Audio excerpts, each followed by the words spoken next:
ทักทายสบายดีทุกคนนี่กินข้าวแรงแล้วเฮาก็สิไปการได้บัดนี้เลยสิไปหาโลการเบิ่งทุกคนเลย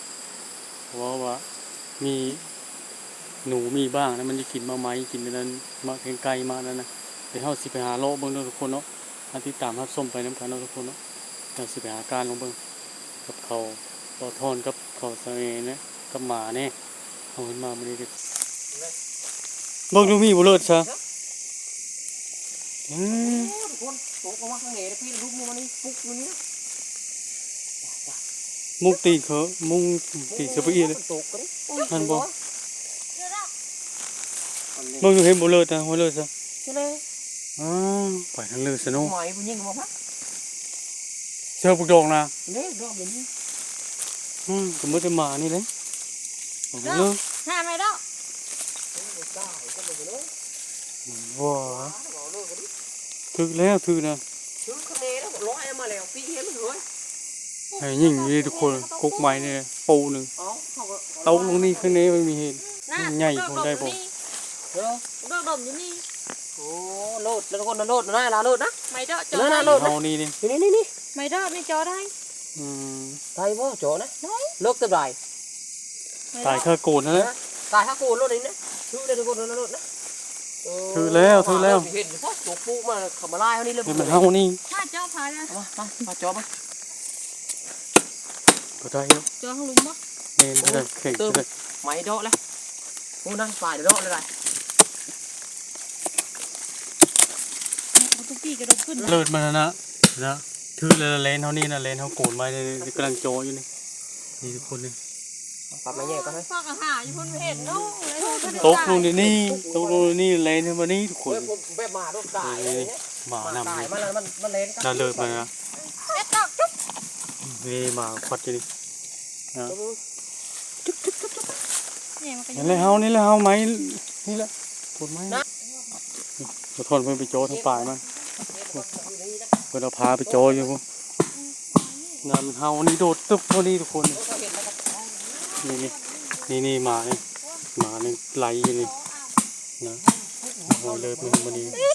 ถือเลยมานี่ทุกคนเฮานี่เฮาโกรธนี่ทุกคนเลยเนี่ยเขาไปสอนไปโจอยู่ทุกคนโอ้บ่ตายกับทีโน่ตายหน้าแล้วตายกับทีทุกคนมันอยู่ในหันนะโน่คนเลยเห็นบ่เห็นบ่ยังเห็นบ่โบยังเนี่ยละเฮ้ยเนี่ยบ่ต้องหาอะไรเนี่ยละเนี่ยเลยเนี่ยบ่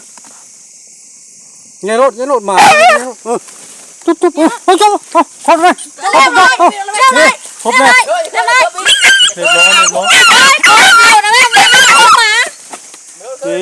นี่ทุกคนนี่นี่ไปแล้วเยอะปะกี่ไปแล้วเยอะไปเลยหนูต้องข่าวครบป้าเจ็บเลยแรกคนคืนนี้เจ็บแรกครบป้าออกเด้อนะครบป้ามาตัวนี้คนเด้คงเงี้ยอยู่มันเจ็บคือมาแล้วทุกคนเอาเอาไปพอแล้วมาหนูนั่นหนูท้องขาวเนาะตัวน้องถือหลังกูนะโอ้เฮ็ดได้ฝึกได้ปีเอ้ยบังเอาโลยืมมือโตไปอีกนะตามมาชมไปนำกันทุกคนเนาะแผ่นที่2แล้วนี่ยิงบ่ทอนมันยิงตกลงมาพอดีมาครบเอาทุกคนเลยกลับเอาเห็นได้ทุกคนเอ้ยลงมาซ้ำเอาอีกยังได้ไหมมานกันไม่มานกับที่ทุกคนเลยให้ซ้ำเอานี่นะลายที่2ทุกเต็มที่2เลยนี่วันแล้วนี่นะติดตามไปแล้วครับทุกคนนี่นะบางนะพวก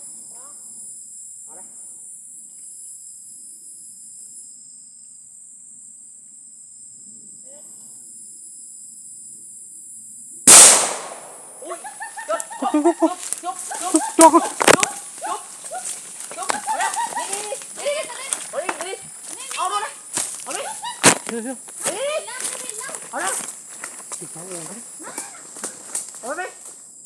ไปละ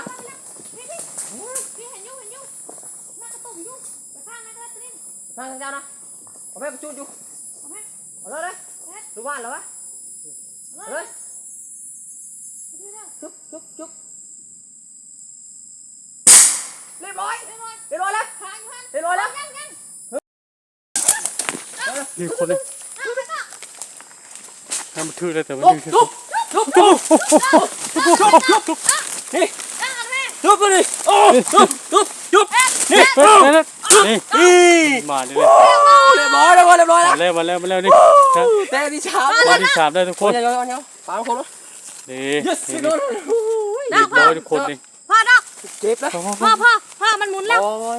มาครบแล้ว เฮ้ยยังมาครบหมุนเลย หมูก็ พ่อโอเค มาแล้วทุกคนนี่ ดอกพอละ ปามันออกมาเฮ้ยหัวน้อยตัวนั้นได้สุดยอดเป็นคนบัก หอยเลยทุกคนนี่หอยเลยเอาทุกคน มาเฮ็ดอันแนวไปจูดอันห่างต่อทุกคน เก็บมัดอันนี้ก่อนมัดเท้าสิไปยางไฟก่อนยางมันแห้งเลยเราจะไปจูดนะไม้มันสูงไม้คนห้ามเราสิมัดมันเป็นหัววาง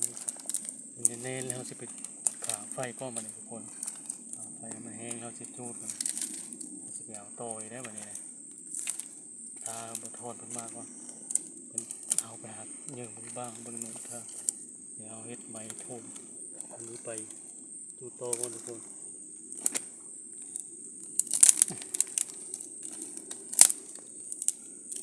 ผลนะ นี่แต่ไม่เด็กกับหมาเราทอดนี่เนาะ มาเลยเนาะ ว้าตัวใหญ่เนี่ย ผมบักใหญ่นี่ใหญ่กว่าของลุงบนได้เมื่อกี้นี้ ยัดไปเรียบร้อย สองแต้มแล้วแต่ว่า ได้กินลาบบ้างคักแล้วมือเช้านี่เนาะ เอาเอาตัวมาวันนี้นะ ลาบ เอาไปเบิ่ง ลา โต บ้าง เลย ผมกำ ลา ลัง หยิบจูแล้วตัวนี้ป้อตัว คือทุกคนเอามาโหดเลยเอามาโหดทางโตเลยนี่พูดทางโต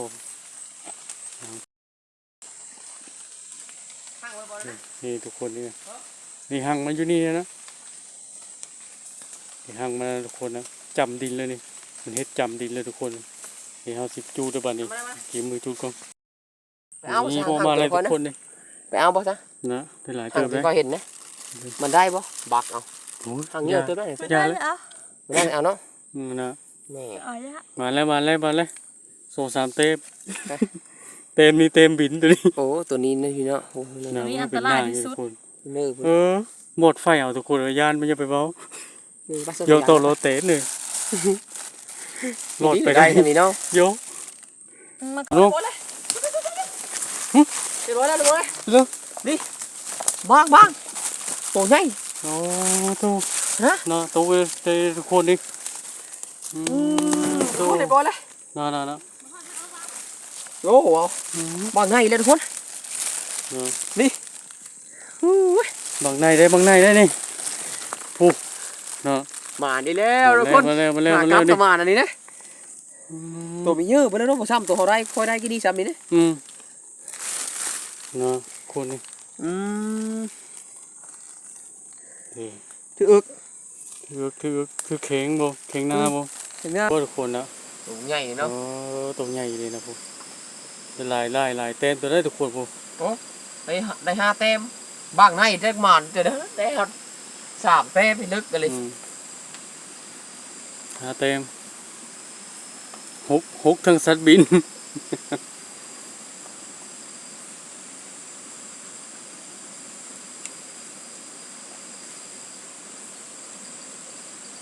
มานี่ได้หลายเต็มได้ทุกคนนี่กู โอ้มานได้ไหม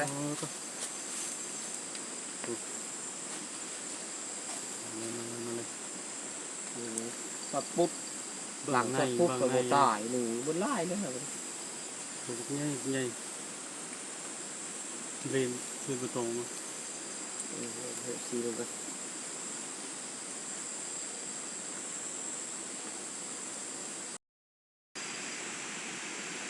กล้องหรือแจ้งไปเลย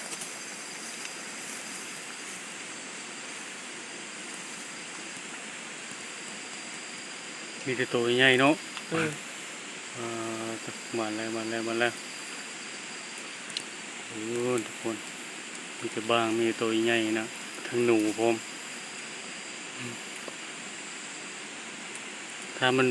ถ้าได้ยิงได้มันคู่โตเล็กน้อง โอ้ นี่ได้หลายตัวบ่ แห่งหมานกว่าเก่าอีก นี่ก็ได้อยู่พากันหุ่มยิงนี่ทุกคนนี่มาเลยนะนี่เต็มที่6นี่สัตว์บินนี่นะสัตว์ปีได้ตัวนี้เอาซ้ำเอาโต้สัตว์ขาวมาอย่างนี้นะถือประมาณ10 คนได้ทุกคนเลยนี่นะต้อง ข้าวมาขึ้นแล้วบ่ครับ เอาสิได้ปิดคลิปด้วยทุกคนไปเนาะสำหรับโคนอนเนี่ยคลิปมือเช้าเฮาเซ็ตแกะนางโตและเฮ็ดกินนางโตเบิ่งเนาะทุกคนเนาะ เข้า คำว่าสบายดีสวัสดีเนาะทุกคนเนาะ